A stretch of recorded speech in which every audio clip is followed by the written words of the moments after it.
So our next trip, like we said, we're traveling for you guys. We are off to Australia now, which means that this Zoom is now better traveled than I am in just the hour that we've just had.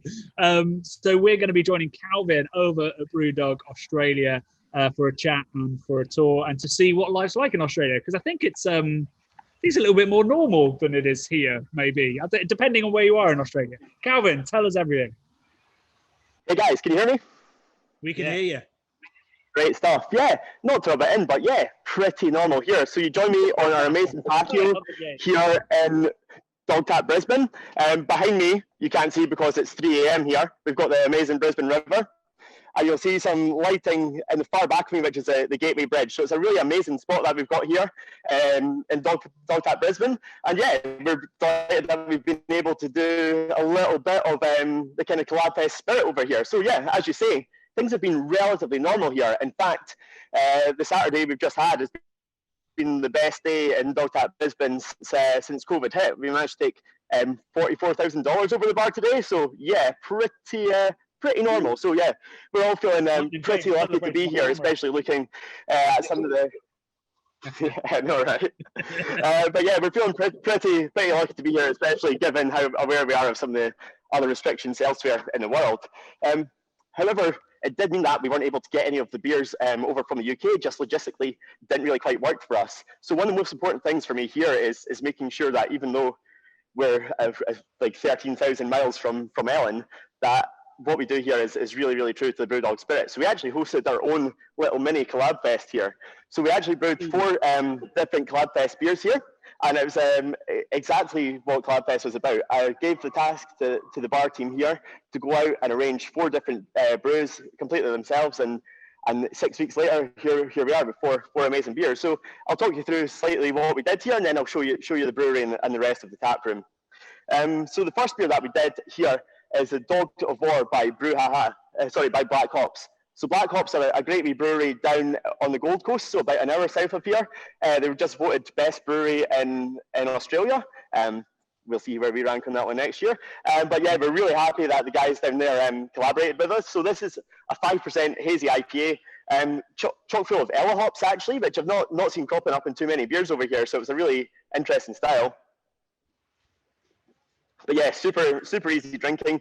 Not that dissimilar from Hazy Jane actually, but really riding the wave of the popularity of your kind of 5% sessionable hazy pale ales over here. We were also really pleased to brew with Brew So Brew are a great wee brewery up in the Sunshine Coast hinterland. It's the kind of place that if you were retiring to move somewhere and open a brewery, that would be where you'd end up. So it's about an hour north of here. The head brewer, Matt, used to actually be a brewer for Beavertown back in the day. So it's always great to head up here. And they're real specialists on kind of Belgian styles. So we brewed a Saison with them. It's called Pitted. It's a 5.6% apricot Saison. It's got all those classic Saison notes you'd expect, but real fruit punch. They've absolutely chalked this one full of apricots. Just drinks so easily. And when it's 30 degrees in the daytime here, again, sorry not to brag, but it's exactly the kind of easy drinking summer beer that we want to create out of CollabFest. We're also happy to team up with Corumbin Valley Brewery. So Corumbin Valley are, again, based about an hour south of here. In fact, really close to the New South Wales border.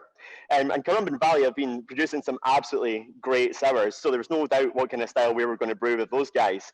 They actually had a great idea of making a gin fizz style sour. So this beer is actually infused with the Lone Wolf Cloudy Lemon Gin. And it just gives it a real citrusy kick. So yeah, really nice and acidic, really tart, but then again, easy drinking as well. At 4%, it's not the lightest sour you'll find, but again, really smashable for the Australian summer. And then finally, we brewed with Fick. So Fick are a really small brewery that we're really happy to support. About 20 minutes north of here, still in Brisbane. So they've actually gone a bit heavier, and they've brewed a beer called Trois La La, which is an 8.4% Belgian-style triple. Jesus.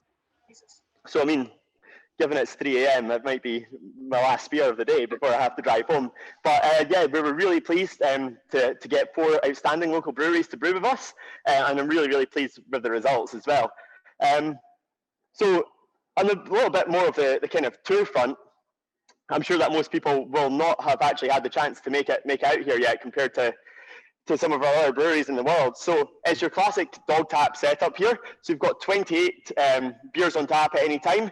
Our usual kind of split between BrewDog beers and local guest beers. And we've got about 10 beers brewed on site here just now. We've got a tap room that sits about 200 people inside and about 220 outside. So it's not been all smooth sailing. We have had quite a few restrictions here, and we're limited to one person per 4 square meters inside until last Tuesday, that was, which went up to one person per 2 square meters. So we're getting back slowly and surely to normality. So yeah, we've been in a good position here. We had a 6-week lockdown back in March and April, but that seems to have done the job. And Queensland especially has had a really good record. And we're lucky enough that in the state, we only had 6 deaths from COVID, which everyone, obviously tragic, but a relatively good result compared to the rest of the world. And it's meant that a lot of our freedoms have been preserved here. So here we are in our brewery. So behind me, you see our 850 hectoliter fermentation vessels. And then we go behind me to our canning line. And then if I flip the camera around, we're up to our 4-vessel 25 hectoliter brew house. So one of the main challenges that BrewDog Australia has faced this year is that our brewery was commissioned last December, so coming up for pretty much a year ago now. The last piece of that puzzle was us getting our canning line commissioned.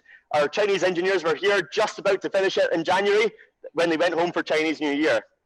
Unfortunately, we never saw them again. So we actually only managed to get our beer in cans in August. So it's been a slightly slow year on the kind of distribution front here and getting us back to where we want to be in Australia. But now that everything's fully commissioned, the quality of the beers coming out here is absolutely super. So full credit to Lindsay Crawford, who's our head of production here, and Tim Regenovich, who's our brewer. I'm really, really excited about the quality of the beers.